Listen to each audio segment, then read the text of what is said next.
SSC পরীক্ষার্থী পরীক্ষা দিতে না গিয়ে অনশন করছে প্রেমিকের বাড়ি। তো আর আমার কথা হচ্ছে যে তুই পরীক্ষা দিবি, পরীক্ষা দিয়ে তারপর হচ্ছে তুই প্রেমিক নিয়ে উঠুস পিটিস যা করবি কর, সমস্যা নাই। কিন্তু পরীক্ষাতে না গিয়ে হচ্ছে তুই প্রেমিকের বাড়িতে গিয়ে কী করতে চাচ্ছিস? নাকি তুইও নাকি একটা আন্দোলন শুরু করে দিবি যে আমার প্রেমিক হচ্ছে কি আমাদের হচ্ছে গ্রহণ করছে না। আমার কথা হচ্ছে যে মনে হয় ক্লাস 10-এর আগের যুগে যারা ছিল তারা বেশিরভাগই কি এই প্রেম কাহিনী নিয়ে হচ্ছে মোটেও তখন গিয়া ছিল না, অ্যাক্টিভ ছিল না। এখন বর্তমান জেনারেশন যেটা দেখা যাচ্ছে এরা হচ্ছে মানে প্রেম কাহিনী করবে, ইটিস পিটিস যেগুলো সব ছেড়ে যায়। এরা পরীক্ষা দিতে থাকতে ইটিস পিটিস সব শেষ।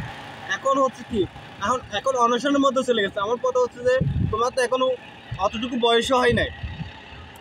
18 বয়স হলে নাকি মেয়েদের হচ্ছে কি বিবাহের সন্ধান কথা বলা, কিন্তু তোমরা যে ইটিস পিটিস করে ফেলছো। এখন ওই মানব অধিকারগুলো কোথায়? যারা কল করার সাথে সে পুলিশ চলে আছে যে 18 বছরের নিচে কাউকে বিয়ে দেওয়া যাবে না। তাহলে আজকে যে তোমরা যে ইটিস পিটিস সকল শেষ করে ফেলতো, তোমার দরকার হচ্ছে তুমি পরীক্ষার হলে যাবা, পরীক্ষা দিবা, কিন্তু তা না করে তুমি হচ্ছে যাচ্ছে কি প্রেমিকের বাড়ি, যাকে তোমরা হচ্ছে ইটিস পিটিস সব শেষ করে ফেলছো। এখন হচ্ছে কি ও যখন বিয়ে করছে না তখন তোমার তো তুমি যাচ্ছ তো প্রেমিকের বাড়ি। কে তো প্রেমিকে তোমার ক্লাসমেট নাকি হচ্ছে যে সে ওই গিয়া উপরের কোনো সিনিয়র? না না না, মানে এটা বলতে চাচ্ছিলাম যে তুমি পরীক্ষায় না গিয়ে তার বাড়িতে যাওয়ার কারণটা কি? এতদিন কোথায় গেছিলা তুমি? আর তাছাড়া হচ্ছে তুমি এসএসসি মাত্র শুরু হয়েছে তো তোমার পড়া, সেখানে তুমি তোমার পড়া না পড়ে তুমি কীভাবে যে প্রেমিক নিয়ে হচ্ছে ইটিস পিটিস সব করে ফেলছো? না হলে ওর এখানে কেমনে গেছো?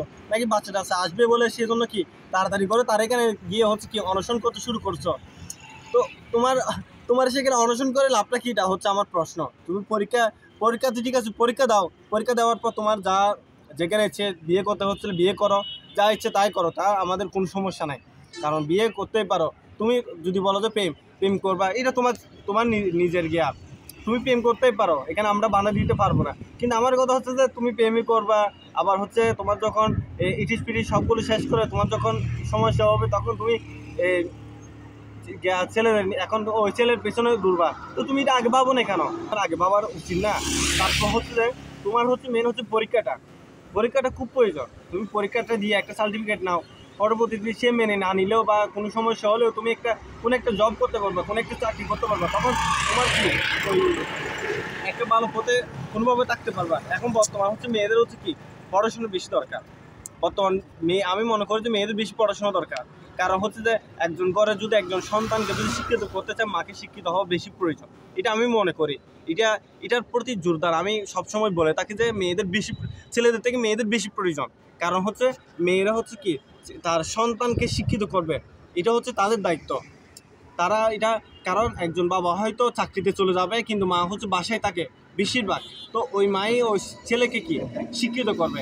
এখন তুমি ওইটা না ভেবে তুমি যদি এখন বিয়ে করার জন্য দূরদূরি করো, এটা কিন্তু ভালো একটা লক্ষণ নয়। যাই হোক, সবাই এটা থেকে আমি এটা বলতে চাচ্ছি, আর কাউকে অপমান করতেছি না, কাউকে অপমান করা আমার কাম্য নয়। আমি চাচ্ছি শুধু একটু শিক্ষা নিয়ে, এটা থেকে শিক্ষা নিয়ে আপনারা আগামীতে ভবিষ্যতের জন্য প্রস্তুত যেন এইসব ভুল সিদ্ধান্তের মধ্যে না পড়ে আপনি ভালো একটা সিদ্ধান্তের মধ্যে থাকতে পারেন। ধন্যবাদ।